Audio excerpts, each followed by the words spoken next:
السلام علیکم ورحمۃ اللہ وبرکاتہ۔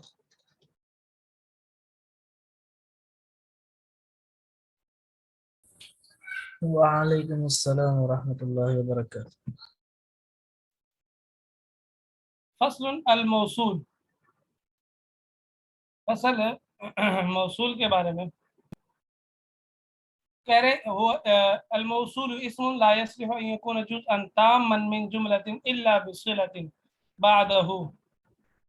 اچھا جی، کہہ رہے موصول اسم موصول کس کو کہتے ہیں؟ وہ اسم ہے لا يصلح، جو صلاحیت نہیں رکھتا، ان يكون جزءا تاما، یہ کہ وہ تام مکمل جز بن جائے جملے کا، الا بصلۃ، مگر صلہ کے بعد، جو مگر صلہ کے ساتھ جو اس کے بعد ہوتا ہے۔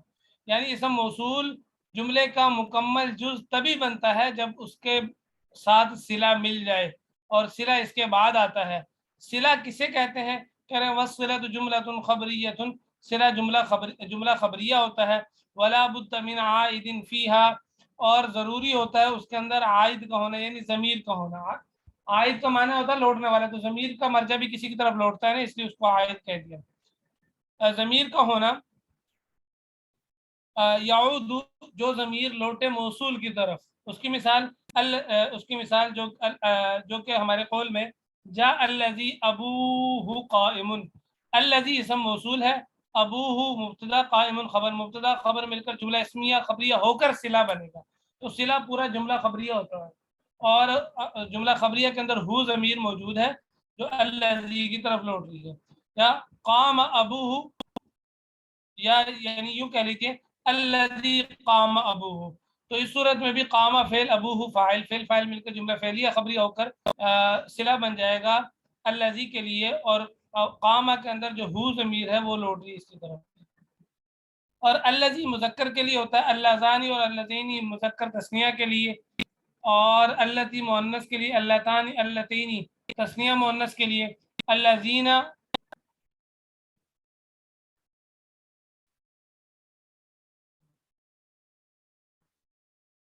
الذین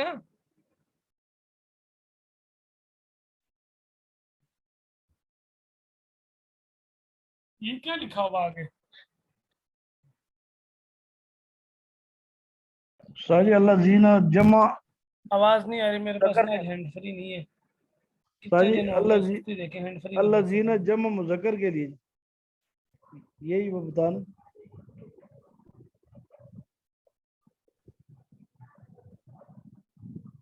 واللائی ہوگا یہ، واللائی، الذین اچھا اور اللائی، یہ جمع جی جی مذکر کے لیے، واللاتی واللواتی اور واللائی یہ جمع مؤنث کے لیے۔ جی جی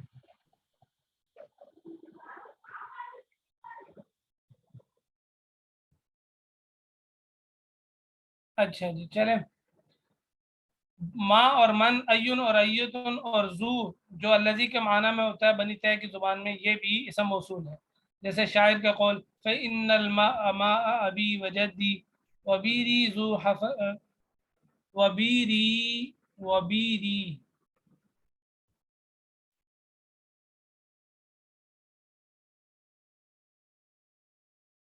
ذو حفرت وذو طويت، ذو حفرت وذو طويت، یہاں جو ذو ہے نا، حفرت اور ذو طويت، یہاں جو دونوں ذو ہیں یہ دونوں الذی کے معنی میں ہے، یعنی الذی حفرت اور الذی طويت، الذی حفرت اور الذی طويت۔ کیا ترجمہ ہوگا اس کا؟ فإن الماء، بس بے شک پانی، ماء ابی و جدی، میرے باپ اور دادا کا پانی ہے، باپ اور دادا کا پانی ہے، وبیری اور میرا کنواں، ذو حفرتو جو کہ جس کو میں نے کھودا، وذو طویتو اور جس کو میں نے برابر کیا، تو ذو یہاں دونوں جگہ الذی کے معنی میں ہے۔ اور کہہ رہے ہیں الف لام، یہ بھی الذی کے معنی میں ہوتا ہے جس کا صلہ اسم فاعل اور اسم مفعول ہو۔ صلہ کا مطلب کیا؟ یعنی اسم فاعل اور اسم مفعول پر الف لام جو داخل ہوتا ہے وہ الذی کے معنی میں ہوتا ہے، تو جب وہ الذی کے معنی میں ہوگا تو اسم فاعل اور اسم مفعول مل کر اس کا صلہ بنیں گے۔